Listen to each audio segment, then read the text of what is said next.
তো গাইস তোমাদের দেখতেই পাচ্ছ দীঘায় কত লোক। এটা হচ্ছে নিউ দীঘা। তোমরা দেখতেই পাচ্ছ দীঘায় কত লোক হয়েছে। এইরকম প্রতিদিন এইরকম লোক হয়। তোমরা দেখতেই পাচ্ছ কত লোক, আর ওই দিকের দিকেও লোক আছে। ঠিক আছে, এটা হচ্ছে নিউ দীঘা। আজকে আমাদের বন্ধুবান্ধব মিলে এসেছি। এইলে আমাদের কালো থাকার প্রোগ্রাম আছে, দেখা যাক কি হয়। তো তোমরা দেখতেই পাচ্ছ দীঘায় লোকজনটা, মানে লোকজন এত হয়েছে তোমরা গুনতে পারবে না, লোকে লোক। এটা হচ্ছে নিউ দীঘা। ঠিক আছে, এরপরে ওই দিকের দিকে ওল্ড দীঘা আছে। ঠিক আছে, এটা নিউ দীঘা। বেশিরভাগ এইটাই সবাই আসে, তাই জন্য এইটাই বেশি লোক হয়েছে। আর ওই দিকের দিকে মন্দারমণি আছে।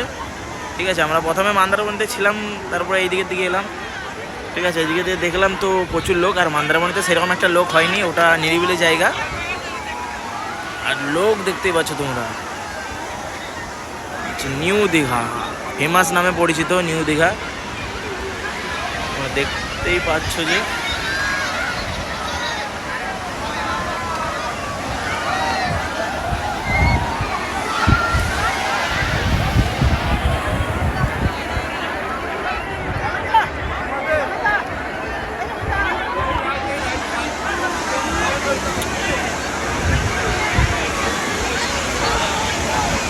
এখানে ফটোশ্যুট চলছে।